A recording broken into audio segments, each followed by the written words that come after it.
बिस्मिल्लाहिर्रहमानिर्रहीम students, I hope you are well and enjoying your life. Students, हमने start किया हुआ था excretion in human. Excretion human में हमने लास्ट टॉपिक जो हमने डिस्कस किया था उसमें हमने किया था skin is not an excretory organ. उसको हमने डिटेल एग्जांपल के साथ एक्सप्लेन भी किया था कि स्किन किस तरह एक्सक्रीटरी ऑर्गन्स में नहीं आता। आज हम स्टार्ट करने वाले हैं एक्सक्रीशन इन लीवर, यानी कि ह्यूमंस बॉडी में लीवर किस तरह एक्सक्रीटरी ऑर्गन्स है और किस तरह एक्सक्रीटरी ऑर्गन्स में हेल्प करता है। हमारी ह्यूमंस की जो बॉडी में जो मेन होते हैं ना एक्सक्रीटरी ऑर्गन, जितने भी ऑर्गेनिज्म उनमें सबसे जो बेसिक और जो सबसे एडवांस टाइप का वो ह्यूमंस में पाया जाता है एक्सक्रीटरी ऑर्गन। और ह्यूमंस में कुछ ऐसे ऑर्गन्स होते हैं जो डायरेक्ट एक्सक्रीशन में रोल प्ले करते हैं, कुछ ऐसे हैं जो दूसरे ऑर्गन्स को एक्सक्रीशन में सपोर्ट करते हैं। जिस तरह हमारा किडनी है, किडनी डायरेक्ट एक्सक्रीशन में रोल करता है, पे करता है। और जिस तरह पूरा एक्सक्रीटरी सिस्टम वो डायरेक्ट एक्सक्रीशन में इन्वॉल्व होता है। लेकिन जो लीवर है ये सपोर्ट करता है एक्सक्रीटरी ऑर्गन्स को बॉडी से एक्सक्रीशन को एलिमिनेट करने के लिए, जबकि ये खुद एक्सक्रीशन पे नहीं करता, एक्सक्रीशन रोल नहीं करता, बल्कि किडनी को सपोर्ट करता है बॉडी से एक्सक्रीशन को, एक्सक्रीटरी मटेरियल को एलिमिनेट करने के लिए। इसी तरह लीवर, लेकिन लीवर का जितने भी ह्यूमन में ऑर्गन्स है उनमें सबसे जो अहम रोल है वो लीवर का है, क्योंकि जितने भी हमारे बॉडी में मेटाबॉलिज्म हो रहे हैं, जितने भी हमारे बॉडी में रिएक्शंस हो रहे हैं वो सारे लीवर में हो रहे हैं, जिसकी वजह से लीवर को हम सेंट्रल स्टेशन ऑफ मेटाबॉलिज्म भी कहेंगे। सेंट्रल स्टेशन ऑफ मेटाबॉलिज्म यानी कि लीवर में तमाम रिएक्शंस होने की वजह से हम लीवर को सेंट्रल स्टेशन ऑफ मेटाबॉलिज्म भी कहेंगे। Consequently body is metabolic clearing house, यानी कि कुछ ऐसे हमारी बॉडी में वेस्ट मटेरियल्स, कुछ ऐसे हार्मफुल मटेरियल्स होते हैं जो हमारी बॉडी में मौजूद होते हैं। उन मटेरियल्स को बॉडी से रिमूव करने में जो लीवर होता है वो अपना रोल प्ले करता है, जिसकी वजह से लीवर को हम एज अ क्लियरिंग हाउस भी कह सकते हैं। यानी कि हार्मफुल मटेरियल को बॉडी से एलिमिनेट करने में लीवर के रोल प्ले करने की वजह से हम लीवर को एज अ क्लियरिंग हाउस भी कहेंगे। Constantly body is metabolic clearing house, यानी कि लीवर की वजह से हमारी बॉडी है वो हार्मफुल मटेरियल से क्लियर होगी, जिसकी वजह से लीवर को हम clearing house of the body भी कहेंगे। Liver functions are pivotal to homeostasis, यानी कि जितने भी बॉडी में मेटाबॉलिज्म के रिएक्शंस हो रहे हैं बॉडी को मेंटेन करने के लिए, जितने भी होमोस्टेसिस के रिएक्शंस हो रहे हैं वो लीवर में हो रहे हैं, जिसकी वजह से लीवर का पाइवोटल यानी कि मरकजी किरदार होगा बॉडी से एलिमिनेशन को एलिमिनेट करने के लिए। Involving interaction with most body organ, वही बात आ गई कि यानी कि लीवर खुद रोल पे नहीं करता बल्कि दूसरे ऑर्गन्स को सपोर्ट करता है एक्सक्रीटरी मटेरियल्स को बॉडी से एलिमिनेट करने के लिए। अब लीवर का एज एन एक्सक्रीटरी रोल किस तरह होगा। Liver support excretory role of kidney by detoxification of many chemical. यहाँ आपको एक बात ये समझनी पड़ेगी कि हमारे बॉडी में जितने भी रिएक्शंस हो रहे हैं वो लीवर में हो रहे हैं, यानी कि जितने all the metabolic reactions are present in the liver are involve, liver is involve all the metabolic reactions, यानी कि जितने भी बॉडी में मेटाबॉलिक रिएक्शंस हो रहे हैं उनमें लीवर पे रोल प्ले करता है।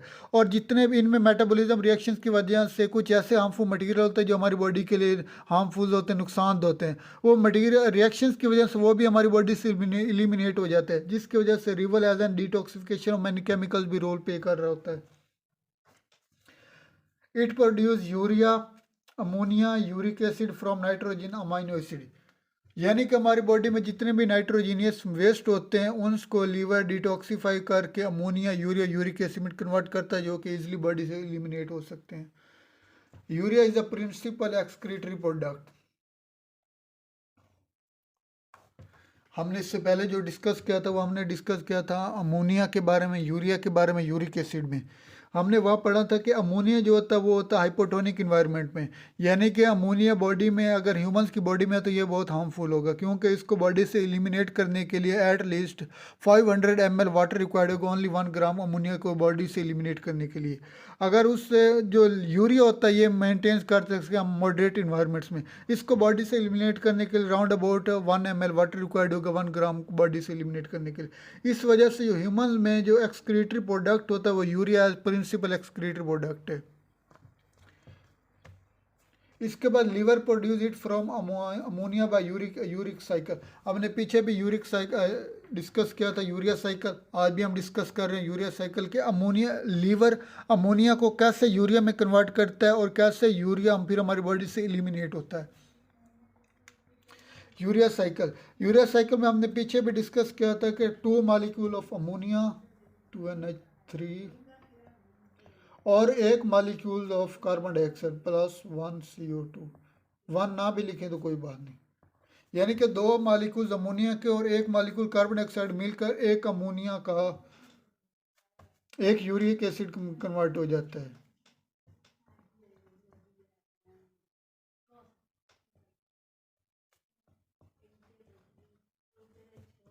और एक वाटर का मॉलिक्यूल्स भी एलिमिनेट हो जाएगा, यानी कि 2 मॉलिक्यूल्स अमोनिया के और 1 मॉलिक्यूल कार्बन डाइऑक्साइड मिलकर एक यूरिक एसिड में कन्वर्ट हो जाता है।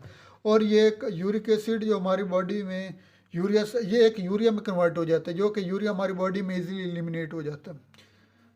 अब हम यूरिया साइकिल में करेंगे किस तरह 2 मॉलिक्यूल्स अमोनिया के और 1 मॉलिक्यूल कार्बन डाइऑक्साइड मिलकर यूरिया में कन्वर्ट होते हैं। 2 molecules of ammonia and 1 molecule of carbon dioxide converted into urea is called urea cycle। सबसे जो हमारे लीवर्स में जो एज अ प्रिस्कासर में इनके जो बॉडी में ऑलरेडी मौजूद हो, लीवर में ऑलरेडी मौजूद है, उन्हें हम प्रिकासर भी कहेंगे।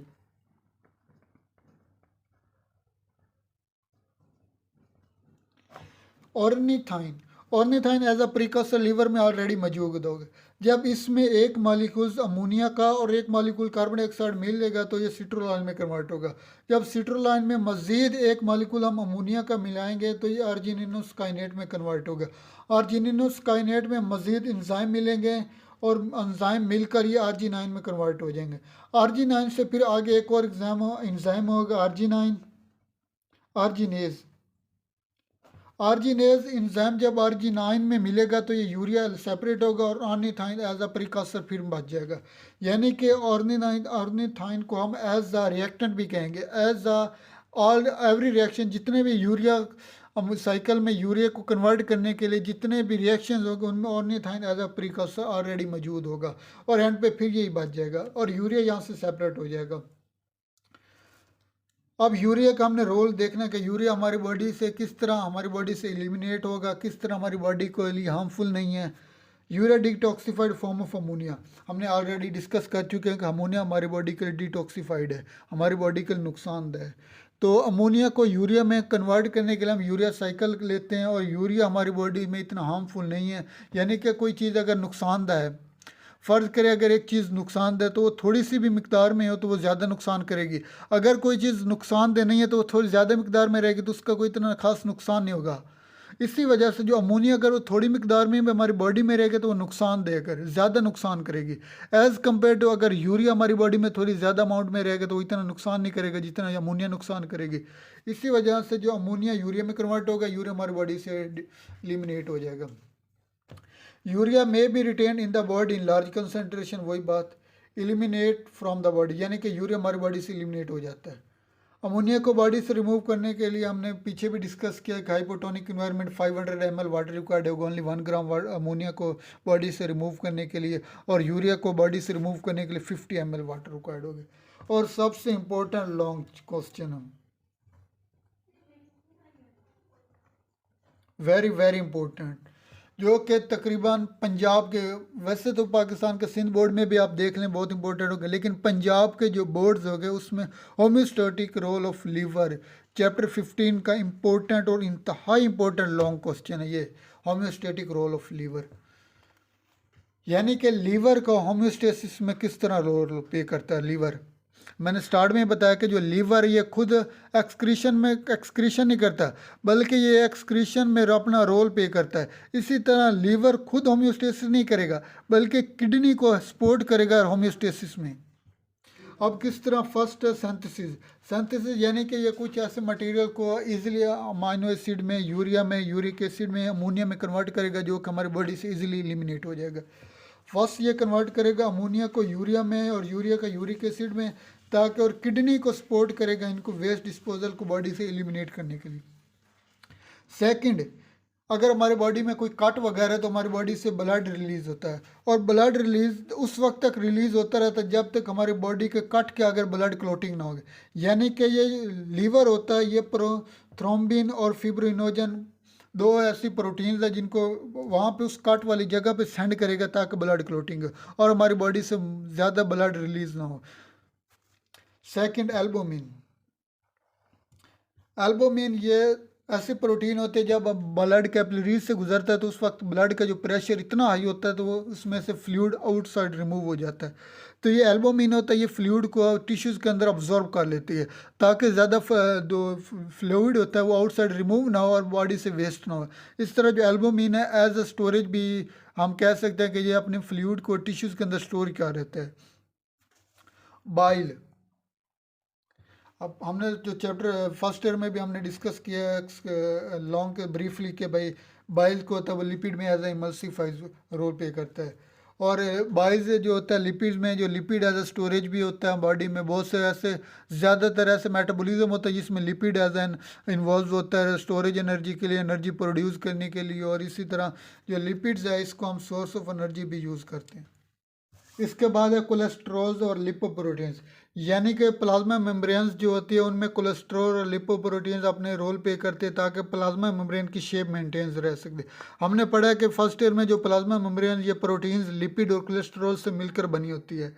तो प्लाज्मा मेम्ब्रेन की शेप मेंटेन करने में लीवर रोल प्ले करता है ताकि कोलेस्ट्रॉल और लिपोप्रोटीन्स उसमें हेल्प कर सके। उसके बाद है कन्वर्जन।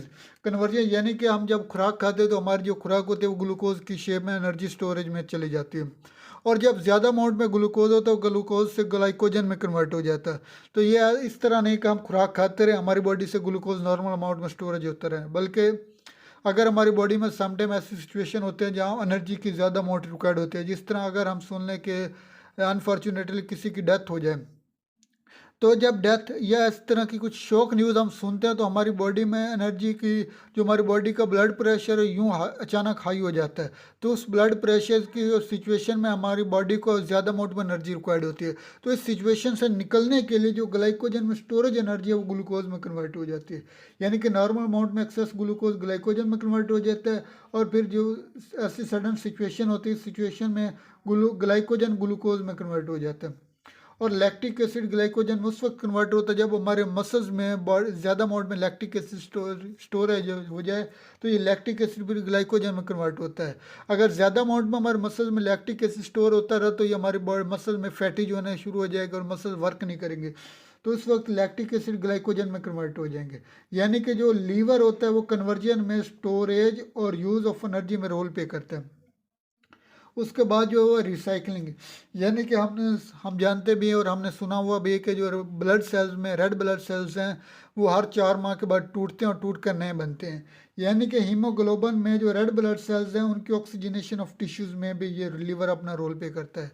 इसके बाद है डिटॉक्सिफिकेशन, सॉरी इसके बाद स्टोरेज। जो हमने पढ़ा कि स्टोरेज में आयरन और ग्लाइकोजन में एनर्जी को स्टोर करने में लीवर अपना रोल प्ले करता है। जिस तरह हमने ऊपर पढ़ा है कि कन्वर्जन में भी ग्लूकोज से ग्लाइकोजन में भी जो एनर्जी स्टोर होती है उस वक्त लीवर अपना रोल प्ले करता है। और आयरन हमारे मसल में स्टोर होती है उस वक्त भी लीवर अपना रोल प्ले करता है स्टोरेज में।